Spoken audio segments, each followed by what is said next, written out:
Today, we're covering the Shadow Crusade, the two most dangerous legions in the galaxy, burning their way through 500 worlds of Ultramar. And the genocide is a side project. The real story is one brother trying to save another brother's life, and the cure he's chosen is worse than anything you're imagining. So, Interesting. yes, welcome back to Ultramorons. Me, your host, Elaine, joined by Connor again. So, yes, last episode we talked about Calth and Word Bearers ambushing the Ultramarines, turning their star on them, driving the survivors underground, and the war that's still fighting down there for the next 7 years, and all that stuff. And Lorgar left. He said, all right, we're done at Calth. We can move on. And he joins up with Angron and his World Eaters. And we haven't really talked about World Eaters much. I mean, we talked about them a little bit in Ispan 5 because they were there, but we haven't really gone into like what they're about and kind of what their thing is. I mean, obviously you assume that they just kill people, which they do, and they do it very well. But we'll get into them a little bit more here. This is about 1 year after Ispan 5, actually. It is called the Shadow Crusade. It's what this next section is called. So the whole thing here is Word Bearers and World Eaters are moving through the 500 worlds of Ultramar. And it is the realm that Guilliman built as the humanity showcase. It is the jewel of the Imperium. The jewels of the Imperium, I guess, because there's 500 of them. But like, it is everywhere you can live in Ultramar was a great place to be. Like I said last time, it's like Norwegian countries, right? Finland, Sweden, all from what I've heard are great places to live. Mm-hmm. And they want to destroy all of them because one, they hate Guilliman. Well, Lorgar does.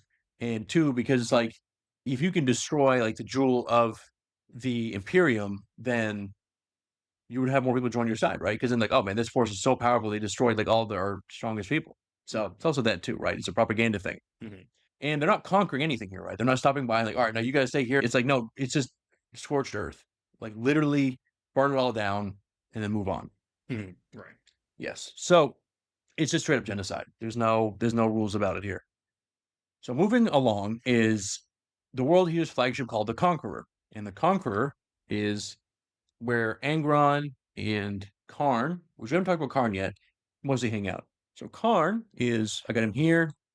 He is pretty cool. He is Angron's second in command, basically.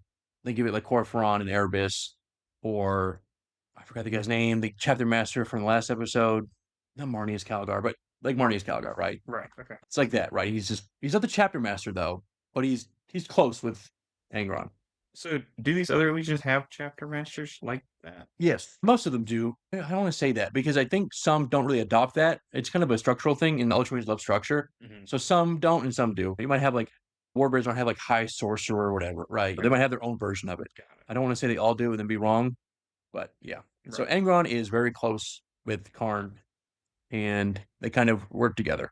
He's his equerry, right? We talked about equerries before, like Fulgrim and I'm so bad with the names. That guy that he kills in his book when he stabs him with the blade through the back. I forgot the guy's name. It was the captain that was like telling the whole time something's happening to you and you need to pay attention to it. Right. Oh man, I can't think of it. I know I'm so bad with the names. But anyways, that guy. They're very close. Mm-hmm. Okay. And Kharn is the captain of the 8th company, and the number 8 is an important number. We'll get into that later on. So Kharn is actually, believe it or not, based on that picture, you would assume he's not, but he's actually one of the most reasonable guys in his entire legion. He is as I say with God of War, a calm and reasonable man. He's considered the diplomat, which I don't know if this guy's coming at me. Right. You got it. Whatever deal you're going to offer me, you got it. And Kharn is actually one of the reasons why the Emperor uses the Space Wolves. He likes Space Wolves more than he likes the World Eaters. Because Kharn says, the wolves obey when we would not. Mm. He says, but a wolf doesn't behave that way. Only a dog does. It used to be called warhounds. And then Kharn shows up and he says, I ain't doing that. So they changed their name. So another person that walks next to Kharn that isn't a World Eater is a word bearer named Argel Tal. We've talked about Argel Tal before. He is the first of the Gal Vorback, the guys with the demons inside him, that whole thing there. Yeah. So he's pretty close with Kharn, actually. They're friends in a way. And Argel Tal is in command of a formation called the Vakra Jal. It's a lot of just names, I'm probably saying that wrong. But they are kind of they're all captains in their own way, and they can become friends, weirdly enough, this demon-possessed guy and this rage-wired killer. Because, as you can see in this picture, Kharn, that's not hair at the top of his head. Those are wires for something called the Butcher's Nails. Okay. So I think at this point, every World Eater has the Butcher's Nails. And what they are is an implant, a brain implant, basically, that hooks into your brain that makes you just basically way more aggressive. A killing machine, just like, and if you're not killing, then you're anxious. So you want to go and kill. It's going to be your addiction to killing, is what it is. So, but yet, Kharn is very reasonable and calm. He's, figured it out. So, Argel is walking with Kharn through the battlefield, and they call, in his, what they call divine form, which is kind of this picture here of Argel, where it's that demon form, basically, when he's let the Hulk out, and they call it divine because to them it is of the gods, right? And he's in that form, and all of a sudden, he'll just go back to normal. We'll switch it off and kind of look more, well, I guess I'm a picture of him normally, but kind of a more normal looking guy. And he can kind of just do that as he wants. And Kharn never really cares. He's like, man, demon or not, you're so cool with me. And Argel eventually speaks to him and says, Angron is kind of like a madman. Like, he is no Primarch. And Kharn says, but he's my Primarch. He says, okay, fair enough. If that's who you want leading you, then that's fine. But I don't really respect him. And because most people look at Angron, and Angron even knows this, and that's why he is the way he is, beyond just his, because he also has the Butcher Nails. They just seem as if this broken guy that can't do anything but kill. Like, he's a waste. He's a failed child of the Emperor, all this different stuff. Now, it's not his fault. He was born on a planet called Nuceria, where he was basically raised as a slave, had the nails installed on that planet, and then was a Colosseum fighter before eventually the Emperor picks him up. So it's like, it's not his fault. It's just, this way you end up. I mean, if you really go way back to when they ever first met the Primarchs, and they didn't get teleported away by chaos, who knows how they would have ended up? They probably would have all been great. Or maybe not great, who knows? Emperor's kind of weird. A little off topic here. But it's funny that people call Emperor a bad dad, which in a way he is a bad dad. But to be fair to him, his sons were sent all over the galaxy to these planets that all had these weird effects on his kids. So it's like, what was he supposed to do? Like, obviously Magnus is a case where it's like, well, Magnus wasn't even that bad. You could still help him. Or Lorgar, where you're like, well, he just worshipped you because, like, of course, right? But it's like, Magnus was, like, from birth supposed to be a sorcerer, right? He was supposed to sit on that golden throne we talked about a couple episodes ago. He was, like, every power kind of has their own inherited skill. Like, some of them are just better at other things than other ones are. Like, they're all supposed to kind of pieces of the Emperor in different forms. So, like, Guilliman, for example, is like a logistician. He's the best at thinking. He's the best at making plans. He's the best at organizing things. Lorgar is the propagandist in a way. He's the best at convincing people to join his side. He's the best at getting, like, the ethos of the people, right? The ethical arguments. He's your philosopher, right? Magnus is obviously the sorcerer, right?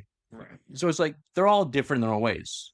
What was Angron supposed to do? We don't know. He just turned into a really great fighter. Maybe he's supposed to be a fighter, and it kind of worked out that way. What's really interesting, too, is that the fact that not a single Primarch ever landed on an alien world. All of them always landed on human worlds. So what if one of them was raised by Eldar? That'd be interesting. But anyways, off topic there, but it's fine. So, and talking with the Butcher's Nails a little bit more here, the nails, like I said, kind of replace your, joy and replace it with rage.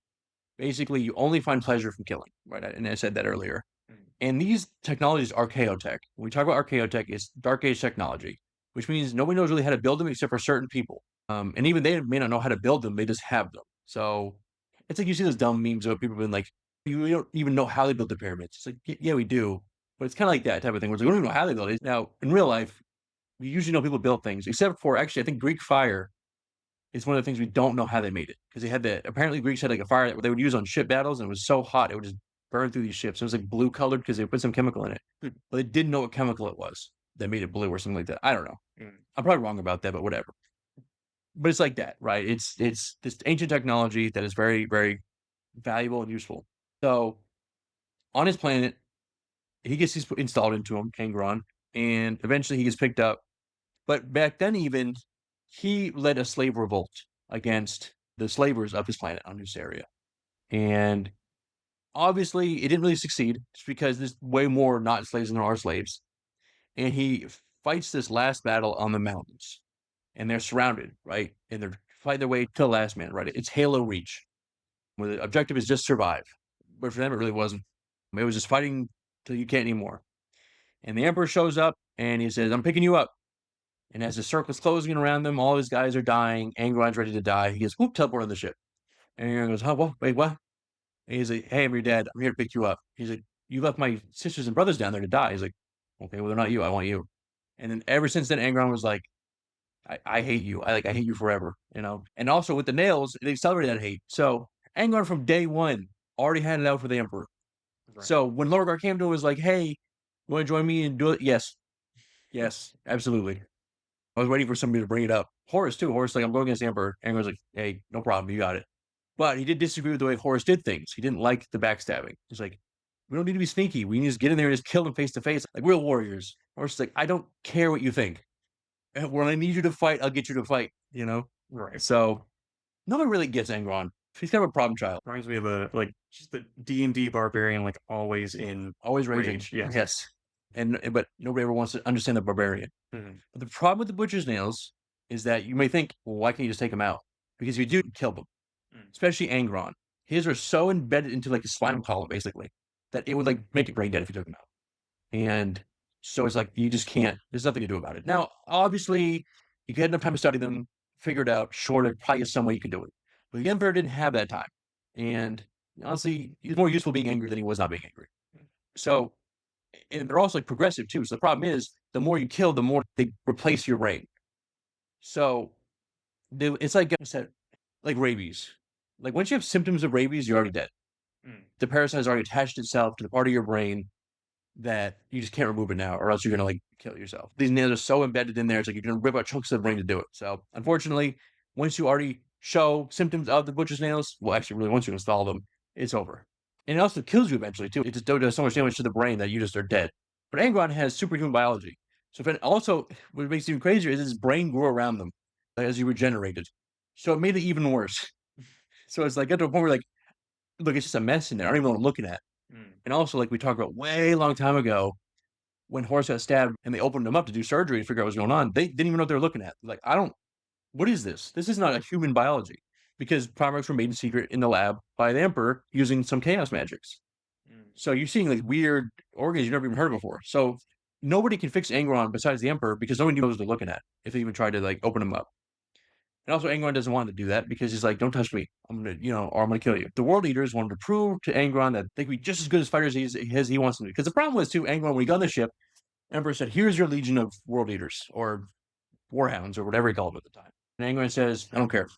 Say whatever. Well, you have them anyways." There are Angron, we're ready to go. He'd kill that one. And then another one comes, "All right, Angron, we're ready to go." He kept killing his own guys. The point Emperor was like, "You need to stop killing your own guys." Like, "Yeah, whatever. I don't care. Fine, I guess I won't kill him." So, and the world leaders are like, "You know what we need to do? We need to get the butcher's nails just like him, and then we can be as cool as he is." So they copied them. They're not the same. They're a lesser version, and they wanted to do it. They said, they put the nails in their skulls and became the world eaters. Now, Kharn, and then I saw this picture, Kharn has them too, right? He got them installed as well. So some of them can resist it. Imagine like if you don't kill, you have like a really bad headache. Some of them can just kind of maintain that headache, but some of them it's just too much. But the problem is that you have this legion of ultra violent warriors. So how do you work around that, right? Well, librarians, right? So you have using psychic magics to kind of help in some ways. So they're kind of a good team in that way. Mhm. So moving along here, the Imperium knows about all these things, right? All these butcher's nails and the world leaders doing all that. It is what it is. So there is this guy named Lhorke, and Lhorke is the Legion Master, so I guess they had their own master as a chapter master, Legion Master, and he got put in a dreadnought as well because he got so injured during a fight. They popped him in a dreadnought because I mean, why wouldn't world leaders love a dreadnought, right? It's a machine made for fighting. That's awesome. He keeps every time he gets woken up, he looks at his Legion because he was there when there were warhounds. Everyone looks at me, he's like, you guys don't look because he doesn't have the nails. He was in there before the nails were even a thing. So he's looking at these guys getting crazier and crazier and crazier. And he's like, I don't recognize you guys anymore. This is getting kind of weird. It's making it hard for him to understand. So a long time ago, the Emperor was going to basically give Angron an ultimatum.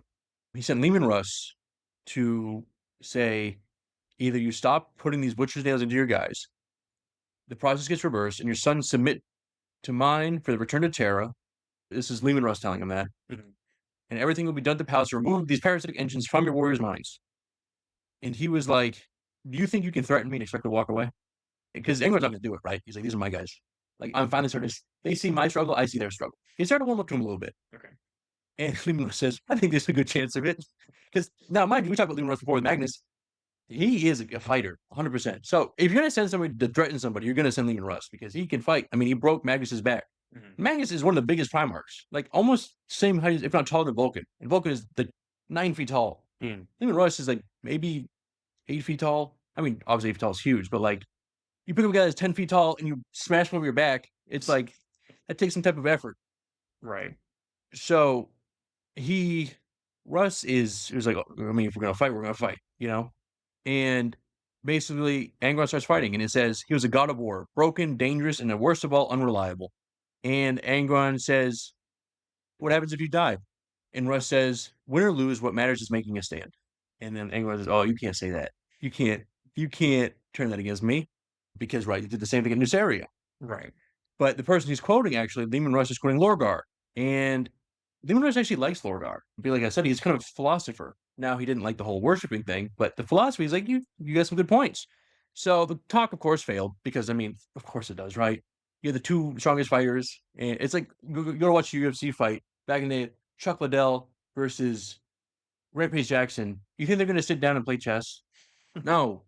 They're beating each other so bad. So they start fighting. And now this isn't heretical fighting. This isn't heresy. This is just the same thing with Magnus, right? I'm holding you responsible for what you've been doing to your people. I send Lehman Russ to take care of it. And this is before Magnus, by the way. This is back when they were, he's putting the nails in the skies. So they call it the Gehenna Scouring. And they don't really bring up the whole Legion on Legion fighting thing because it was like, it's going to look bad. So the whole thing is basically these two Primarchs fight. So eventually it says, both claim victory, both feared they'd actually lost. So they both beat each other so bad they can't fight anymore. So Lehman Russ leaves, and the nails stay in, and then they kind of bury the file way, way down. And Lhorke was there for that. And he remembers all this. And the Ultimatum was never enforced. And so that's, kind of a problem. And the kind of problem we're having now. So back to the present. The first real objective of the campaign is a world called Armatura. Armatura? Yeah, well, it's some planet, right? We'll call it Armatura then. So if Macragge, you would say, is Ultramar's heart, then Armatura is the sword arm, the war world, the training world, all the place where the Ultramarines are made. That is what's the Marines base in North Carolina or South Carolina? Fort Bragg? No, that's the Army one. Is Camp Lejeune? Anyways, just think of it like that, right? You have your two Marine training bases, one on the East Coast, one on the West Coast. Okay. They're trying to blow up one of those, right? So if you blow up one of those, it's like, oh, we can't make our guys anymore. It's going to be a real problem. So basically, the entire planet is a military academy, garrisoned by some structures and almost Space Marine cadets. So now, we'll get the whole process eventually, but to make a Space Marine takes a lot of time and effort and some years. So they're not quite Space Marines yet. So you have actual Space Marines showing up, World Eaters, mind you, and Word Bearers. You're not going to be able to fight back. You're basically just kids. These are 15-year-old kids trying to fight against 7 feet tall superhumans that are juiced up on brain steroids. They assault it, and it's a meat grinder. I mean, it's like I said so many times now, it is just nasty. But now Armatura is defended. They have Titans here. So now you can kill some regular cadets, but Titans, now you're going to have a struggle. But mind you as well, World Eaters also have their own Titans. Because Titans they're not specifically for Mechanicus. Now, Mechanicus build them. It's just that you can take one for your guys if you need one. So World Eaters have one. They use Warhounds. And we talk about Warhounds where they're the real small ones that can move quick. Think of it like, did you ever watch RoboCop? Yes. Do you know the thing with the two arm cans and it kind of walks around? It's like that. Okay. Obviously a lot bigger, but it's like that. It just moves quick and it can stomp around and just destroy everything. They're good for like street fighting because they don't get stuck. They can walk down roads and they can move around. You wouldn't use like a Titan, one of the bigger Titans, because they would just get caught on everything and trip over things. And like you wouldn't, like Star Wars, right? You wouldn't use an AT for street level. You use that for like the big stuff. You use the little ones, ATSTs. It's like that, right? Okay. So they're not Legion specific, but I guess you could take one from Mechanicus. No, make them for your Legion. Okay. World Eaters have Warhound Titans, and they have guys installed in them, right? Same thing. Ultramarines probably have some too. I would say probably do have some. I think Word Bearers might. They're rare, but yeah, some places have them. Some Legions have them. So for them, these Warhound class Titans, they weren't just war machines, they were hunters. So I mean, these things just moving through the streets, just picking off different groups. And their signature weapon is something called an Ursus Claw, and it is basically a magnetic harpoon spear that is shot out of the arm, and it stabs something and it pulls it down. Basically, a harpoon, right? And they're just running around fighting. So Ultramar has their own Titans, and they're fighting the big Titans with their little Titans, just shooting these things, ripping them down and tearing them apart, like dogs on elephants, right? Hyenas on elephants, and it's brutal, right? They can't these big machines can't move fast enough to fight these small. Now Kharn is there too, and Kharn turns to this person named Eska, who's a librarian, and Angron does not like librarians. I'll say he finds witchcraft and magic a little. I mean, he really is a barbarian, right? All that weird magic stuff. I just hit guys with my stick and then they die. I don't need to cast no spells. There is a librarian in the World Eaters, kind of hidden to the side here. This person named Eska, and Karn says that the librarians don't cast spells in World Eaters because they know if Angron knows about this, he's going to kill you. Keep it hidden. But Karn is an idiot. He knows. He can probably feel it right being around them. So he goes up to Eska and he says, "Look at me. Answer me. Can you do it? Can you cast spells?" And Eska is like, "I can do. Yeah, sure." So he does. He starts using some spells to protect them. And while they're in the city fighting, the 8th Company is actually getting beat up, right? It's getting shredded around Kharn. So now I did say it's just cadets and some things, but it's still a military world. So you will have other Space Marines here. You will have Titans here. You will have all these guns here. It's not just somebody's backyard. You know what I mean? So it's not going well for them. Ultramarines are killing all these World Eaters because also the World Eaters aren't smart like Word Bearers are. They'll just run at people and then try to just kill you. It's like Ultramarines are literally made to be smart, so they're just getting murdered. So Kharn goes down, gets buried under some rubble, and he is just dead, basically. But not dead. We know he's not dead, but he's dead, right? And this guy, Sergeant Skane, digs through the bodies and pulls the helm free. And he sees Karn's head. He sees his pale, blood-soaked face. And he's trying to talk, and he says, Sergeant Skane says, "I found Kharn." He's like, "I'm going to get you." He's like, "No, I don't think you are." And there's this guy named, well, actually, no, sorry. Skane is a world eater. I don't know if that was clear, but yeah, Skane eventually digs him up and says, "I found him." And there's an apothecary named Cargos the Bloodspitter. And apothecaries are medics, basically. They carry this equipment where it's basically they have these needles on their arms and they kind of can just stab you and inject you with medicines. Or they have another one that I can't remember what it's called, but it's basically used to remove the gene seed of a Space Marine if they die. So Space Marines have something called gene seed. There's two different things. There's one in the neck, like the pituitary gland, and there's one in the chest. And so basically what it means is you can take this to make another Space Marine. And they have two because basically you can make two from one. But you can't mass produce them because they need to take the time to grow enough to a big enough size. Because usually what happens is when Space Marine gets big enough or old enough, they'll just take one of them out and make another Space Marine from it. And if they die, you take another one out of their head if they still have it, right? So apothecaries have that tool to extract it. It's like a little claw that basically punches through the chest and rips it out. Because losing gene seed is a very big deal. And we'll get into that a little later. Really to go off topic again, Fulgrim, his guys had a gene seed mutation a long time ago, back during the Great Crusade. And it also got infected by a Necron. Well, not infected. A Necron stole a bunch of it. This guy named the Collector, what is his name? Trazen the Infinite or Eternal, or Trazen's a big collector of stuff. And he stole a bunch of gene seed for Emperor's children just because he's like, "I don't know, let's see who this is." He puts it in his big museum. So that was a problem. And also they had a gene seed malfunction, mutation, because the problem is too, if you don't have a Primarch, you can't get pure gene seed. Because Primarch, you can just scrape off a little bit of skin, put it in a test tube, and grow another gene seed thing. So as long as you have the source, you're good, right? It's like you don't need to basically, I don't say it's not incest, but sometimes it gets a little, if you have a mutation in some gene seed, it is going to propagate faster if you don't have the Primarch, because the Primarch wouldn't have the mutation. I mean, obviously Vulcan has mutations, so does Corax, but whatever. Dangerous mutations, like the Emperor's children, I think, I don't know, they're sickly or something. They're all weird looking, and so they were almost wiped out, but they recovered in time. But that's why actually they're called the Emperor's children, And that's why they also had that eagle. You see a lot of the Emperor's Chosen armor is because the Emperor really liked them. Because he was like, you guys like perfection and everything, and you came back from what was all dying off. That was awesome. I'll give you guys, you can wear my eagle. So, anyways, off topic there. But yeah, so this apothecary's here, and he revives Kharn through apothecary magic. Well, not little magic, but you know what I mean. Kharn goes back, and he's like, thanks, brothers, you brought me back, but I'm gonna go back out there. I'm gonna start fighting again. And they're like, okay, man, dude, that's what you want to do. So 3 districts over, kind of the other side of the planet, Lorgar and Angron, goodness for his name, are having a bad time. So Angron is fighting the way he always fights, right? Just cutting through people like a tornado. And a building falls on him too, because when you're fighting in cities, buildings and collapse. That's how it goes.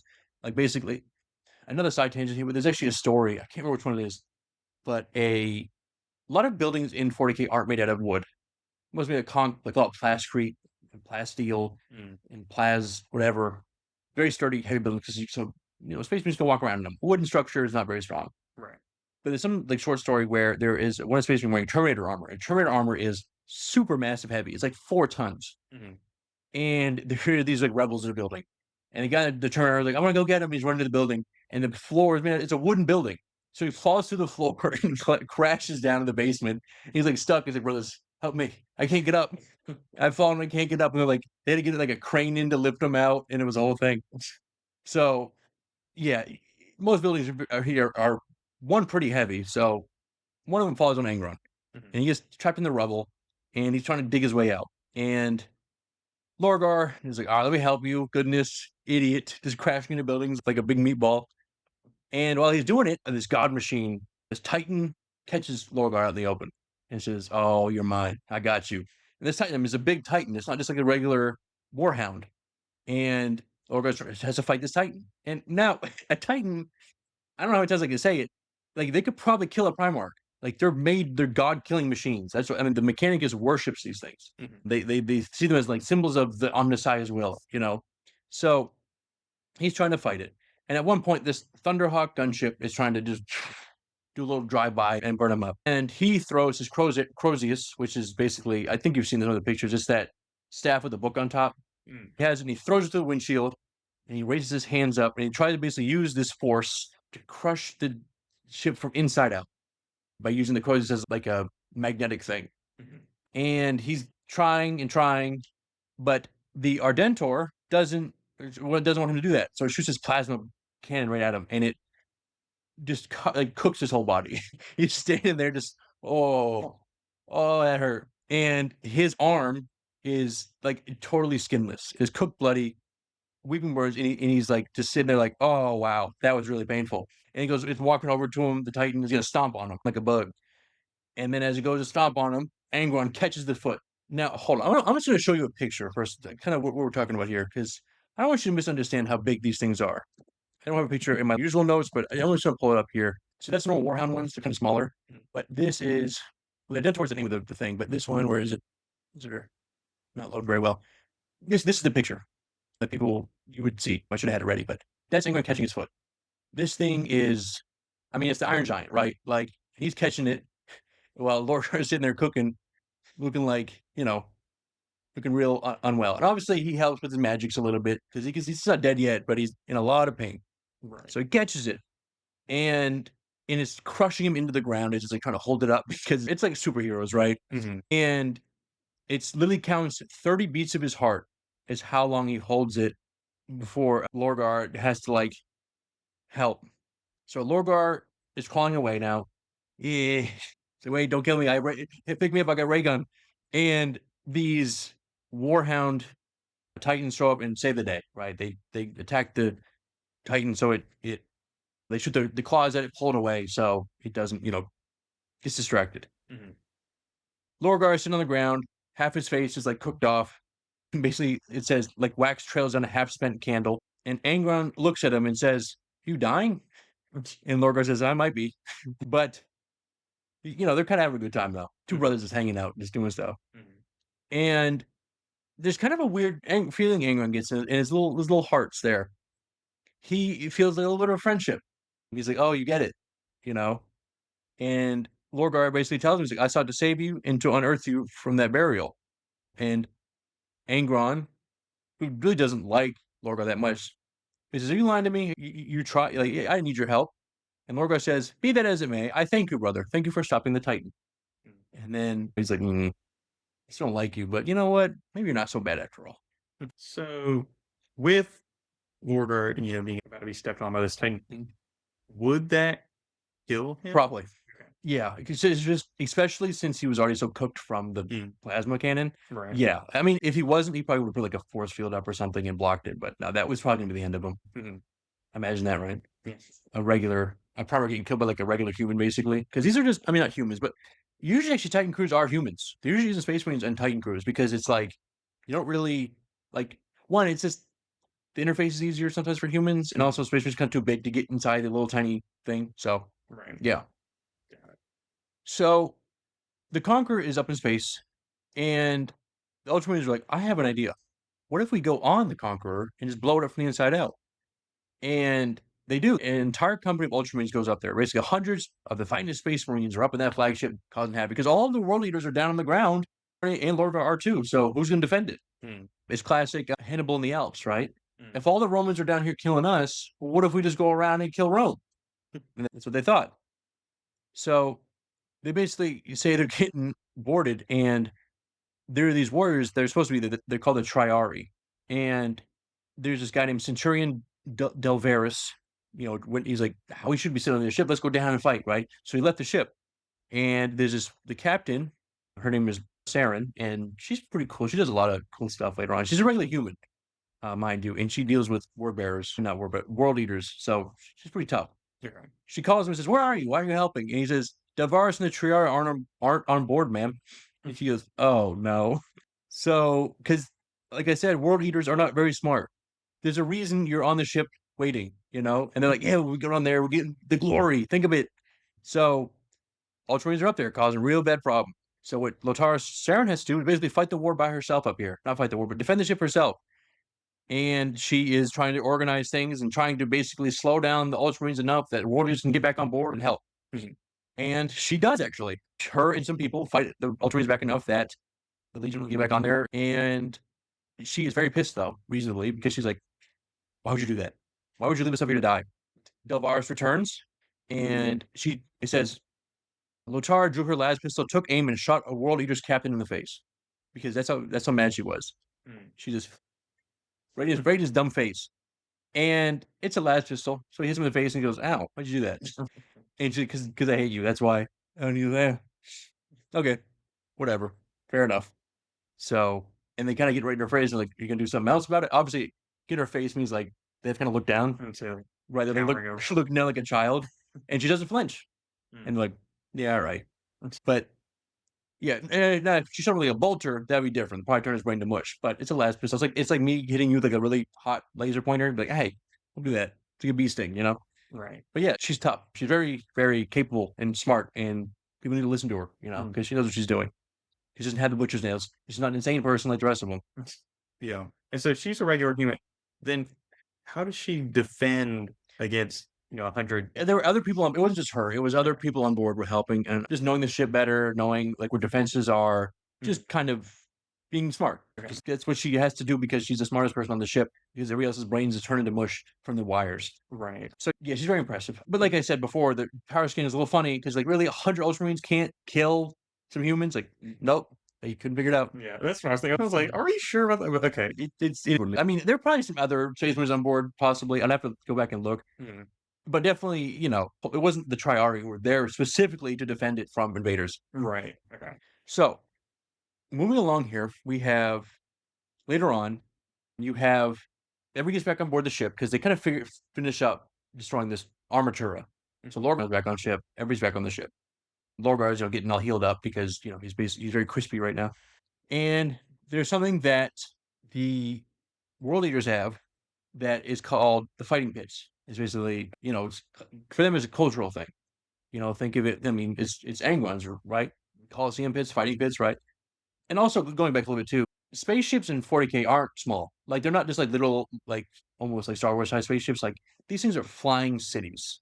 So 100 Space Marines on a flying city. I mean, you could just close doors around them. You have defenses. If you have like thousands of people just swarming them, so it's not like it was just like a little cruiser flying around. It was a massive ship. So Right. yeah, in the fighting pits, they duel each other. World eaters kind of test each other because that's all they do. There's big meatheads.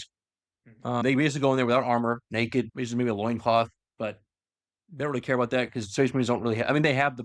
I don't know. They might have the pieces, the 3-piece set, but I don't know if it's like they. I don't think they care about nudity because they don't even think like that anymore. Right. Like there's some stories where women will try to hit on Space Marines and they're just like, I don't get it because they just don't even think like that anymore. It's like not even a part of their brain. Like Okay. there's just one short story where I can't remember the guy's name, but he is going to become a Space Marine, which for most people is it's awesome because you become like the Emperor's Angels. He goes into the program, and there's this girl he grew up with, and she eventually says to him when he becomes a Space Marine, she says like, "It's a shame all that went to waste." He's like, "All what went to waste?" She's like, all that extra you had." He's like, "I don't know what you mean." She's like, "Never mind," because I guess he was a little gifted, but it doesn't matter now because he's like, "I don't care. I'm Space Marine now. I smash bugs. I kill alien." So they don't. So they're basically naked, I imagine, because basically the proof is like, I want you to hit me. I don't care. I want to be covered in scars. I want to look the part, right? It's Spartans, right? They're Spartans, and they're all fighting on equal ground. I don't have any special weapons. You don't have any special weapons. There's no magic here. It is what it is, right? And they've been doing this since the Great Crusade. Like this is just part of their thing. And sometimes they would open up to other people. They would say, "Hey, do you want to get in here and have a little tussle?" So Sigismund of the Imperial Fist fought here at one point, and he handled himself pretty well because Sigismund is that guy. And you think he's still alive too, actually. Actually, no, Sigismund isn't alive anymore. But he lived for a very long time. And yeah, he was a real monster fighter. And two of the Delvaris of the Triari, and the record says they won every fight they ever fought, always to the first blood, never lasting more than half a minute. Yes. And they're both world eaters? Yes. Okay. Yes. Yeah. So they love fighting. And they fight against Argel Tall with Kharn. Well, 2-on-2 action. And they kind of, that's where that friendship comes from. Kind of them just fighting together in that pit. And they won every fight. So the Lhorke is, still entombed. But he's, like we talked about before, you asked, do they have any memories? And he has a lot of memories. And he is kind of friends with Lotara. They're kind of close. And she, talks to him, and he talks to her, and he tries to look up at her because he's a giant war machine. She calls him old man because he's very old, but the oldest world leader there. And she's really the only one who talks to him like a person. Because now, mind you, he's a Space Marine brain in a giant suit of armor, but he's also old and he's like ancient in a way of like he was there since the beginning, right? He was a warhound. He was never a world leader. So that's the big difference too, is that he doesn't even recognize his legion. So they talk to him like, "Oh, you're so awesome, the awesome killing suit. I want to be the killing suit." He's like, "No, you don't. Listen to me. No, you don't." It's the guy who smokes, has like the little hole in his throat, tells you, "No, you don't want to do this." You know what I mean? Like he's because they all have that voice too, because they have to talk over the giant speaker. So usually they yell every time they talk because they don't realize how loud they are. So they just go up to you like, "Hello, how are you?" And you're like, "No, yeah, hello." They stop in. I mean, you would hear them before you heard them. Well, you hear them coming before you heard them speak to you because they're just 10-ton machines just stomping in the hallway. So she's talking to him and they have a relationship. And there is a guy here named Archmagos Vel Caradar, and he is a mechanic, and he is a representative of Kelbor Hal. So, Dark Mechanicum. And he is studying the Butcher's Nails. And he's examining Angron. So they ask, will the nails kill Angron, basically? And Vel Caradar tells you aren't, like, you can't be here. I'm doing this. But they ask, is Angron dying? And he says, you can't be here. He's not answering them. He's just saying, you're unsanctioned to be here. You're not supposed to be here while I'm doing my works. Like, hey, wait, stop doing that. Stop messing with his brain. And he's just not, he's refusing. He says, you are unsanctioned to ask me questions.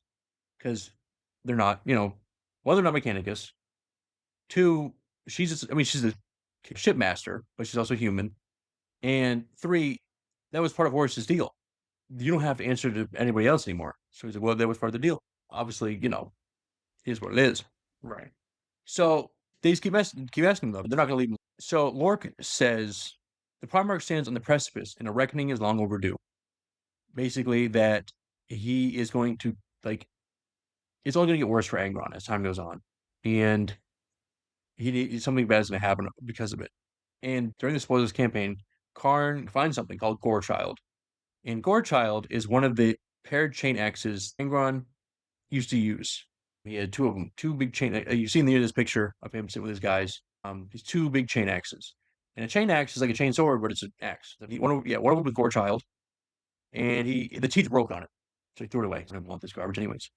And Kharn finds it. He says, "I found Gorechild." And he takes it. He rebuilds it. He's like, "This is awesome. I have the Primarch's weapon." And so that's why in this picture here, that's Gorechild. As you see him and Argel fighting, that's the weapon that Argel is using here. Okay. Now, time passes, and Lorgar, is still cooked, but he's kind of getting his face reconstructed. And Lorgar projects himself across the void to speak to Horus. And he says he wants to bring him an artifact. That's a book. And Horus says the binding it is flayed skin, Barouge. And Lorgar says corpses from Isfahan 3, very decadent. So he basically bound all that death into a tome. And that's basically how he speaks to, think of it like it's a video call book, basically. He can use this book to talk to Horus. Okay. And Horus calls it, basically black magic. And Lorgar says, yeah, I am retuning the warp. I'm ripening it. I'm getting it ready for something really big here. He says, I'm going to project Erebus's runestorm as a flood across the 500 worlds. So way back in Calth, that ritual I told you with the knife, and he cut open like a thing, it's called a ruin storm, where basically you open up a bunch of chaos, a big cut. That's just what the Eye of Terror is a ruin storm. Now that one is massive. I mean, it splits the galaxy in half. But, well, not in half, but it's a big chunk of the galaxy is kind of cut open. So he wants to do that. And Erebus did that on Calth. Now, a smaller version, mind you, just big enough to kind of cause problems on Calth. But he wants to do it so big that it goes across all 500 worlds. Basically, they're inhospitable, turn into demon-infested worlds. That's Erebus's real plan here. Okay.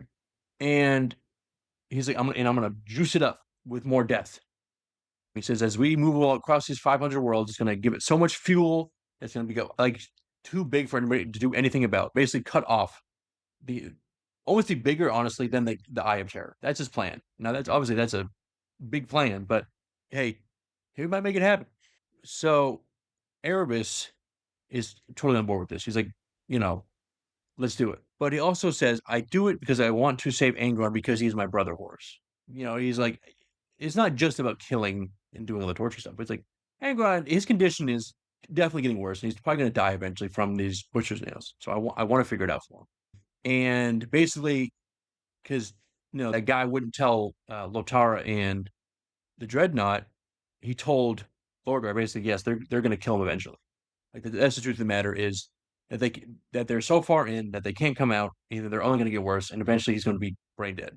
Mm-hmm. And Lorgar is like, there's got to be some way to fix this. I'm sure there is with warp magics, right? We can do some magic to fix it. When he says if flesh is the problem, then we'll abandon the flesh. So he intends to elevate Angron and to offer him one thing, to remake him as a demon prince. Basically, to become like Argel became. But obviously, a demon prince is even higher than that. That's like a way higher level. And Lorgar really thinks that that's a good idea. And he's like, I have to save my brother. And it's not like he's not lying, because he saved his life from that Titan, and they're also just hanging out and doing stuff together. So, of course, he wants to help him out. You help me, let me help you. So they eventually kind of fly way out, and they end up on a world way out that in the 500 worlds that is familiar is called Nuceria. And when they arrive at Nuceria, Angron kind of gets a little upset just right from the start, right? He's like, I don't want to be here. It's a little triggering to me. And he says that civilization that put the nails in his skull are still here. No, not the same people, obviously, because that was hundreds of years ago. But that society is still here. These still slave-owning, decadent, full-grown type people are here, right? Right. Okay, well, we're going to kill them or what, And he says, well, we need to figure out, we need to get the guys who know how to work the nails, though, first. And so they're going to kill everybody but those scientists if they can find them. He says, after we extract that knowledge, then burn their loathsome world until its surface is not but glass. And Angron says, if what you say is true, that we can find this cure here, then why save me? Like, why do you want to, like, I don't trust you, basically. And he says, look, you're my brother, man. Like, I don't know how to tell you. You're cool with me. And Angron says, blood is not always thicker than water, Lorgar. So, because to him, that doesn't mean anything that you're my brother. Because there are a bunch of brothers out there. Lehman Russ tried to kill me forever ago. All the other brothers think I'm a freak. So it's like, that doesn't really mean anything to you. Maybe it means something to you, but not to me. Right. So his brothers and sisters are the gladiators that died on the planet when he was taken away. Mhm. And Angron goes back to the mountain and he kind of sits at that ridge and he kind of takes time to kind of honor that, right? And he takes their skulls and the bones that are still there and he like puts them on his armor. And I don't know if I have a picture of that look. I don't. But there is a look that he had, like he's covered in skulls and these bones, and he looks nuts. Mhm. And then he confronts these high riders, the culture. And there's this woman named General Ashime Everil Corche. What a name. And that this slave, Angron Thalker, that's the name they gave him, was Angron Thalker. He goes by Angron now. And they thought he died 100 years ago, right on that mountain. Right. And he said he fled at the battle of the Deshelka Ridge. Well, I guess they didn't think they think he died, but they said like, oh, while they're all dying on that mountain, he fled, he ran away to get him because he would never run away. Right. But that for every day, that's what it looked like. All these guys died, and all of a sudden, Angron teleports away. Where'd he go? Oh, he ran away. What a coward, right? Oh, I'm sure that Angron's unhappy about that. So, and they wrote it as like a historical statement. This last rebellion by Angron, this leader of this rebellion, left his guys to die. And Angron says, and they kind of laugh at him. They're like, I mean, you're back here. What are you going to do now? Covering your bones and your armor, your little axes. What are you going to do? Which is still crazy to say, right? I mean, he's huge. Like, I don't know. These people, I mean, obviously they're just like here to die, but like it's like it just, so they're laughing at him. And he says, you said those words to me. You said Angron Thalker fled. He says, I didn't. I died after Deshea, right? He says, I didn't. I died there. The real Angron died there. This Angron here now is a different Angron. He said, the Angron that's the Primarch, that's not me. It's just the afterlife of a man who believes that only people who ever mattered died because he failed to die with them. And he sees the society, calling them cowards, being smug. And he basically, at this point, he just says, all right, that's it. We're going to kill them all. Like everything is going to die. We're going to turn into glass. No brick. What is that quote from MacArthur? Just like no brick shall stand on another brick or something like that. Like it's all going to be gone. Yeah. So he starts doing that. And in the middle of this slaughter, traveling along the Word Bearers fleet is this person that they consider a living saint. And we talked about her before, the Blessed Lady, the Lying Confessor. Remember way back in Monarchia, the lady who got her eyes burned out? Ooh, yeah. Cyrene, remember? Yeah, so she was friends with Argel Tall. So she is the voice of, they call her the voice of Monarchia, the Blessed Lady, who, witnessed the Emperor burn the perfect city, who Argel Tall protected against this all this time. And she's around, right? And I guess I forgot to cover it at some point, but I guess she died. But she got back. She got resurrected. When did she? I forgot. Did I say when she died? I don't remember. I might have, but I don't remember. But she did die from something. Then she's brought back to life, resurrected, because Argel Tall went to Erebus and he says, "Hey, can you bring her back?" And Erebus is like, "Yeah, I guess. Why not? That's nothing to me, man." Also, she's the Blessed Lady, so it's also like you're bringing back the saint, so it's like doubly cool. Right. So is she on this planet that, what was it called? Yes, Nuceria. Yeah. Okay. And a man confronts her, a man who calls himself Daemon Prytanis. He says, they ask, like, who are you? He says, I'm part of the Undying. They're perpetuals. And so, and we talk about perpetuals a little bit. Perpetuals, basically, to kind of get you back up to speed, are humanity's hidden immortals. They're people who can die, return, die, return, die. John Grammaticus was one. Right. And there's not very many of these perpetuals, right? It's a very, very, it's a great power to have. John Grammaticus is one of them. Some of the aliens that were in that cabal were other ones. And this man right here is one too. So is this other perpetual involved with John Grammaticus and Cabal, or are they just separate, if that makes sense? I don't think so. Okay. Based on what I know, I don't think he is. I think he just happens to be a perpetual. This might be John Grammaticus in a different form. He might just be wearing a mask. I was just like, oh yeah, sure, whatever, you're a perpetual. Because that's like seems so unbelievable. Right. It's okay. He walks out and he gets destroyed by fire and incinerated. And then he walks back and he pulls back up his hood and he says, do you believe me now?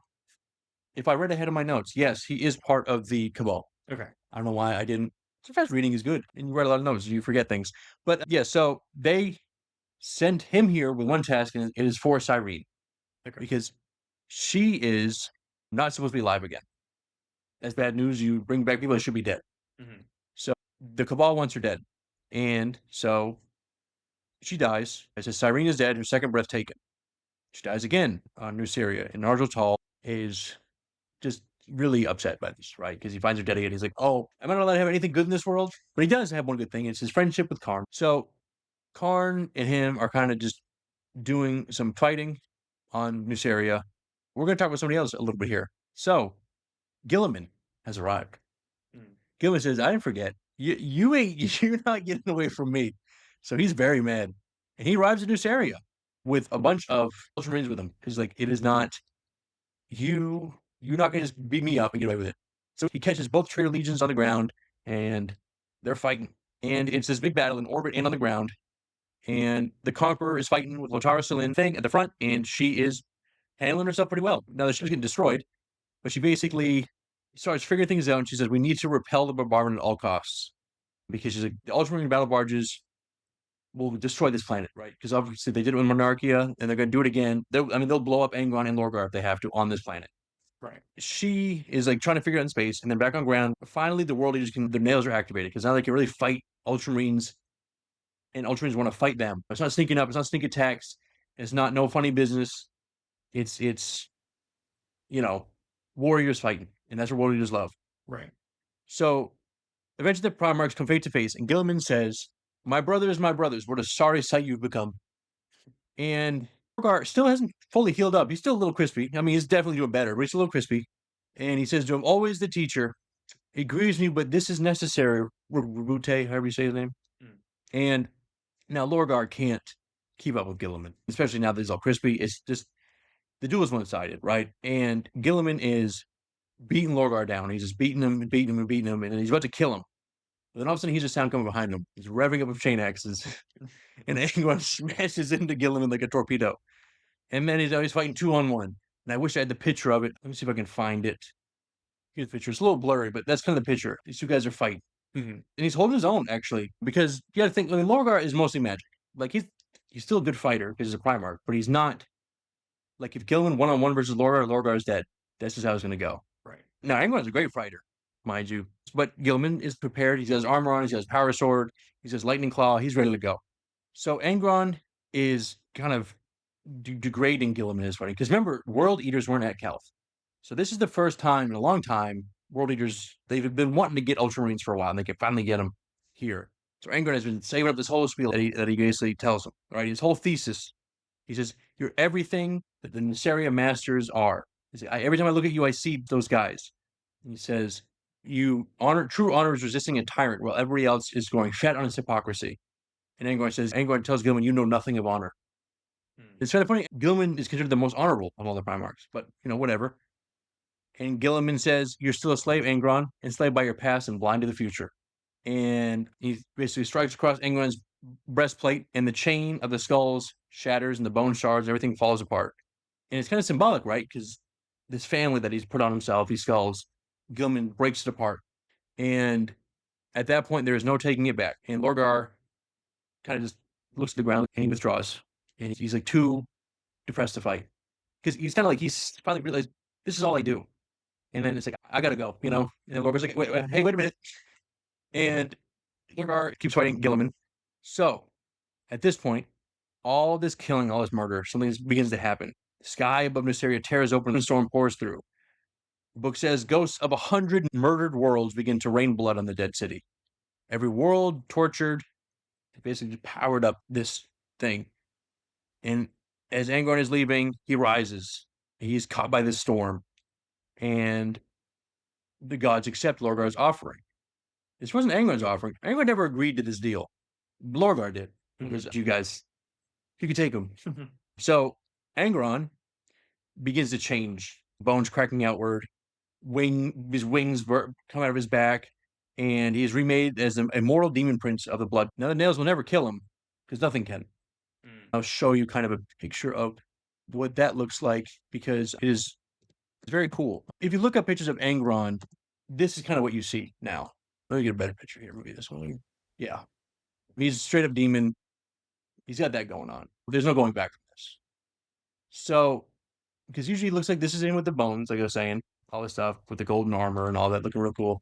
And then he gets reborn as this demon prince killing machine. What do you think of this old model of Angron? I always like those old, like there's one of Magnus too, where he's like a Cyclops, like a troll Cyclops looking thing. It's really funny, but like these are like the really old ones before they actually gave him lore. But yeah, this is his model too. Very cool model, very expensive model. But yeah, that's what he's got going on now. He looks nuts. Right. So he becomes this demon prince, and it's bad news really for anybody around. And people watching on as at this transformation, Lhorke was like, "This is too much," and he's like, "I need to do something about this." And he dies basically trying to fight his way free of this. And it is kind of hard to explain because warp stuff in this is so, it's like this happens and this happens, but it's also like a metaphor. So Lhorke dies before he even sees this metamorphosis end because of just all this power that is seeping out. And it is just killing everything around him. This transformation wave goes outwards. So, and then Guilliman also is there too. And he is like, I gotta get out of here. Like, I can't fight that. There is no practical for whatever that is. Right. Like, I can fight a demon maybe. And I don't even know if Guilliman really knows what demons like that. But he just saw his brother turn to like the biggest, meanest, reddest, devilish thing he's ever seen. He's like, you know what? Let's get out of here. We'll have to get out. So he does. All the Ultramarines leave. And Argel is watching this too. And he says, this is the Ruin Storm finally released. And for the rest of Nuceria, it's over. They finish their job and they all go into space and they just blow it up from space too. And the world turns into stone and dust. It's destroyed. It's all gone. And so that's the end of basically Angron's story. A little later on, after this whole thing with the transformation, this book was called Betrayer. And you're like, why is it called Betrayer? Is it because of Lorgar? What did he do to his brother? Is it because of them killing Ultramarines? Why is it called that, right? So a little later on, Kharn and Argel are atop a conquered fortress in the Blood Rain on Nuceria before the whole war storm, and they're trading kill counts, right? They're fighting, and then Kharn says, Argel, only 7. You're still alive because I saved you at least a dozen times. He's like, come on now, keep up. And they're fighting and killing, and it's a whole mess. And gunships come by to drop in moral world eaters, and they're, you get picked up to get moved somewhere else. And Argel's demon body, like demon in his body, is getting a little handsome. Antsy, not Kingdom Hearts Ansem, antsy. And it kind of comes out and it speaks and says, the deceiver comes. It says, I want to kill him. I want his blood. And the demon knows what's coming. He can smell it in the air. Because demons are just, they're weird. And Argel's like, no. What are you doing? We had a deal here. You can't just jump out whenever you want. And the demon's name is Rom. And he's like, no, I want to kill this deceiver. He's like, you can't. He's like, we're coming here to pick you up. Well, like, okay, so I'm going to redeploy you.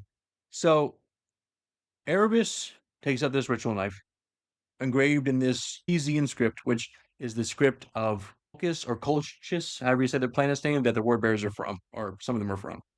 He stabs Argel right in the back. And Argel tries to reach inward for Rom to try to pull, like, oh, you gotta help me, I'm going to die. But Rom's gone because the demon got repressed by the knife. So he stabs him with his knife, and he falls down. His helmet undoes, and he's a normal man, a normal space marine man. There's no demon left in him. And he kind of feels this overwhelming feeling of all this bad evil he's just done. Because like a lot of it was fueled by his demon side, right? Like the Hulk, right? Like whenever Bruce Wayne does running, he feels terrible because he's like, I don't like being the Hulk, I kill a lot of people. Similar thing here. And Erebus stands over him and he says, you're erratic. Emotional foolishness leads us to lose the war. And he says, and we need control to win this, if we were to win this war, my boy. This is where the 10,000 Paths. And basically the 10,000 Paths is a Doctor Strange type thing where he can like see the future and all these different ways it needs to go for them to succeed in this war. Basically what he's just saying here. And Argel is not in that future. So I need to kill you. That you're not in the future. So he's dying from this cursed knife stabbing him. And he tests him by saying, he basically found out that he needed to kill him by when he brought back Cyrene the second time and then she dies again. He says that was the test. He said you had one chance to prove that you were the killing machine you needed to be, and you wanted to bring her back again, and that was your failure. I mean, the fact that you couldn't let it go is the final proof that you love people more than you love the plan that we're trying to do. And that basically it was a trap, basically from the beginning, was him going to Erebus and bring her back. He's like, all right, I see you can't handle the killing, huh? So ever since then, he was playing for this thing. So he is trying to get his way, crawling towards Erebus, and he says to him, I die in the shadow of great wings. not here, not here. And he thought Great Wings meant the demon. That's what Erebus thinks, or God or glory. And Erebus steps aside and he says, he points behind him on the fortress tower above the dying warrior. He sees the Imperial Aquila of the ship, the Ultramarine ships. And Erebus looks up and he says, so you do. Because he thinks, I meant the demon. He's like, nope, I meant the Emperor's wings, right? Argel is dead. Unfortunately. Kharn is not there. Kharn left, got picked up. So Erebus killed him. Kharn wasn't there, obviously, because that would not have gone well for Erebus. And then they finished with the Nuceria stuff. And an hour later, the Conqueror is screaming. Not literally, but things get really bad because there's a new passenger on board. Angron is on board. And Kharn is up there too. And he's just like, hey, look, this is really bad.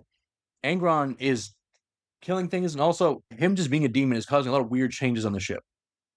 It is like transforming. And they basically say, Kharn says to Lorgar, the walls have started shrieking at us with moving mouths. So, I don't know what's going on with that, man, but I don't like walls talking to me. The water turns into blood. The deck's turning into human flesh. He says, this is something. He's like, what did you do? Like, what is happening? And Lorgar is sitting there writing his notes. He looks up at him and he says, I saved him, Kharn. It was the only way. And then Lorgar says, would you like to know who killed Argel? He's like, yeah, sure. It was Erebus. And he's like, okay. So Erebus is right now in the pits and he's doing a little fighting because, Erebus is like, what? I get beat up too much. Let me learn how to fight a little bit. Also, I see 10,000 paths. I need to learn how to fight. Right. And he just beat Skane in the first blood bout. And he's showing up. He says, wow, aren't I just so tremendous? And Delvaris, one of the Triari, comes. He's like, I want to fight next. And Kharn pushes him out of the way and says, I want to fight him. Let me fight him. And Delvaris says, hey, you got it. Erebus looks at Kharn and he sees Kharn as Gorechild. And he asks for blood. And Kharn says, Sanguinis Extremis. Let me see the death, right? Because, he's like, I'm going to kill you, Erebus. Like, no, like it's over for you. And he has Gorechild with him too. So it's like, wait, is there no weapons? He's like, I don't even care. Like, there's no rules here. I'm going to kill you, and that's going to be the end of it. So it's a death bout, and the crowd's watching. And the fight roughly takes the time it takes for Erebus to blink. 3 strikes. The crow is just knocked aside, cracks with the headbutt, then Gorechild carves a huge cut through his chest. And then he falls down, and Erebus says, get up. Come on now, get up. You want to kill Argel? You have to kill me. And he says, come on. And Erebus gets up, knocks him down again. He says, come on, get up. He knocks him down again. Get up. Knocks him down again. 3 times. And Erebus is sitting on the ground, and he's like looking at all the blood all over him, blood pooling, and his wrist was cut off. He cut off his wrist at one point. So he's missing a hand. The apothecary is like, ooh, we're going to need an augmetic for that. Erebus rises. He gets up again. And he basically, Kharn puts Gorechild against his spine. And Erebus is like panicking. Because in all the futures he sees, he's like, I'm in all of them. I don't die here. This doesn't make sense. And he's going to reach for his knife in his belt because I have to, maybe I can do something. He's trying to do all this processing. He's like, in the first time in his life, he doesn't know what to do next because he doesn't see it. And Kharn basically revs up the blade of the chainsword. And Gorechild bit into his flesh, but there was nothing beyond the rotating line of an axe blade chewing empty air. Gone. Erebus disappears. And nobody was surprised. Like, not course, Erebus would sneak away, a coward. That's what he always does. And it says, Kharn turned from the blood marking the deck, leaving the circle without a word.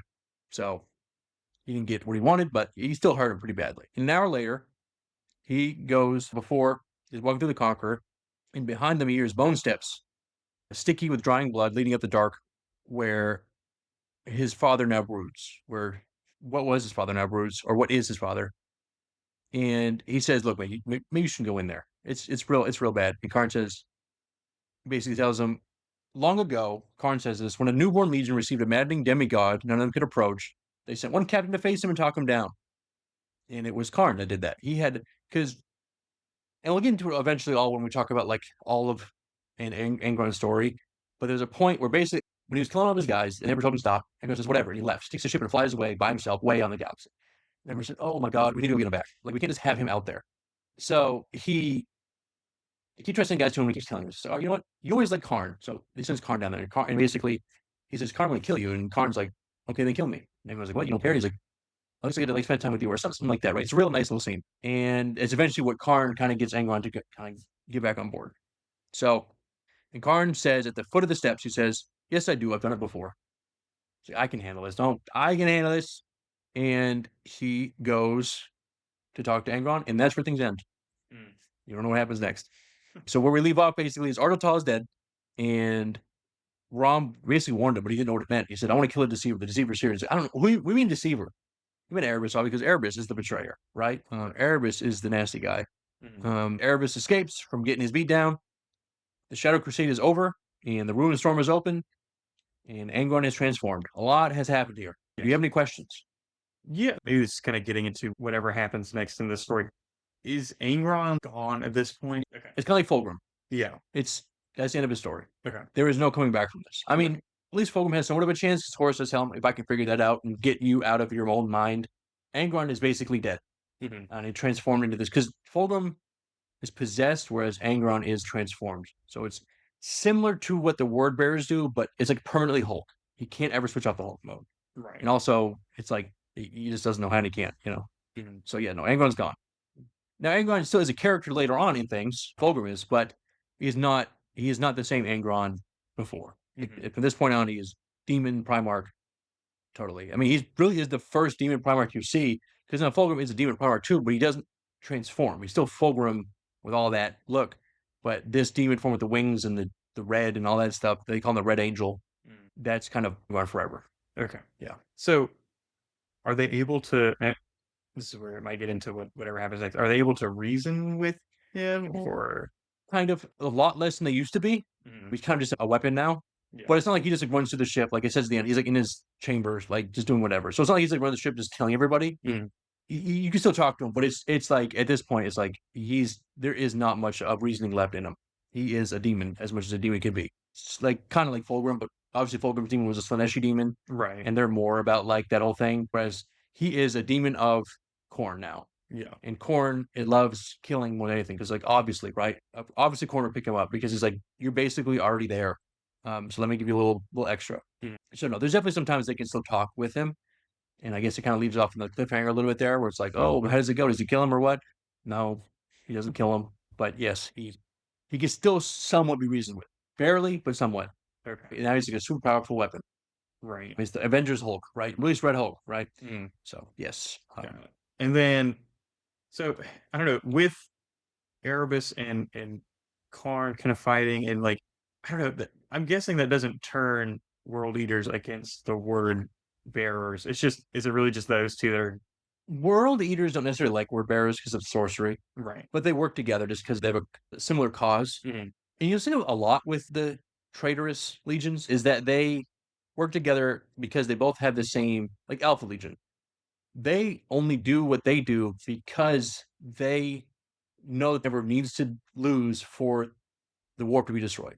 That's very different than what Horus wants. But they're like, well, Horus is the means of the end. So Alpha Legion definitely doesn't really like. They think a lot of the other stuff that they do is just like weird and wacky, but they're also weird and wacky in their own way. So it's like, so yeah, it's not like they all agree like, oh yeah, we're all totally friends now. And that's why it's kind of interesting that Kharn and Argel talk about along because it's like almost these two opposite of philosophies on fighting. And even Angron before didn't really like other Primarchs because they all like Horus especially was like he'd like surprise him and do surprise attacks. And he was like, surprise attacks? What? We're not right in there. Like, they need to see us coming and then we can kill them. He's like, that's so stupid. You know how stupid that sounds? Because when they did that with Arturia, whatever that planet was called, it like almost got 2 Primarchs killed. Like the Lorgar almost got stepped on, and then Angron got buried under a bunch of rubble. But yeah, no, there's definitely some like what the loyalists have better than the heretics do. Well, not heretics, but the traitors do is that they agree with each other. They all love the Emperor and they all want the Imperium to succeed. Now, are there little pockets in different little legions that do kind of see Horus's point? Sure, but overwhelmingly so, they all agree. Like Rogaldorn, 100% on his side. Guilliman, 100%. You know what I mean? Like, if Guilliman and Rogaldorn get together, I mean, they're going to be totally locked together. Like, so it's like that, right? Loyalists have loyalty. The traitors have just being evil. Because, I mean, what Lorgar and Angron are doing here is not even what Horus even want. Like, it has nothing to do with the imp. They just wanted, like, he basically was tricking the whole time just to turn Angron into a demon so he could basically do chaos stuff. Mhm. This has nothing to do with stopping the Imperium from being the Imperium. This is you killing, this is you putting a genocide to change your brother to a demon, supposedly to save him. Yeah, sure.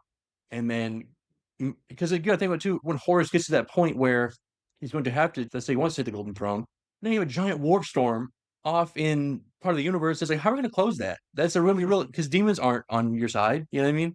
Right. So it's, yeah. Yeah. So like the traitor allegiance, they have the same cause that they're fighting for, but they do not really, I guess, like each other. If that Yeah. makes sense. Some of them do, a lot of them don't. Yeah. Okay. They kind of just, it's a means to an end. Right. Got it. I don't know what I have next, honestly, because I haven't written it yet. But basically, where we're at now is that the Ruin Storm is now cutting off the 500 worlds. It succeeded, and now basically the Imperium is cut off on one side and cannot get to the other side. So Guilliman is trapped on one side of the universe and cannot get to the Golden Throne because he can't pass through this warp storm. It's too big. He's going to get torn up, and he can't see through it either. Like the Astronomicon doesn't really exist yet in the way that it does later on. So, are the word bearers and the world leaders also trapped on that side, or can they navigate? Because they have magic, sorcery. Yeah. So they can figure it out. So that's the problem with Ultramarines. They don't really do sorcery like that. Like they have librarians, sure, but that type of sorcery is like you're talking about evil genocide rituals type stuff that Ultramarines aren't going to do. Okay. So yeah, Lorgar can just do some magic side. So yeah, they can get through. So they're stuck on this side, and I think actually what happens next is kind of a continuation of that. Is what does Guilliman do now? So it might be Imperium Secundus, which basically is they need to figure out what to do next to get back to the Emperor. So that's probably what we'll cover next time. But unless you have any more questions, we'll wrap it up there. Sounds good. All right. Well, if you like that one, do all things, like it, subscribe, tell your friends. If you didn't like it, it happens. And, comment on any inaccuracies I may have had because, my notes aren't always perfect. See you next time.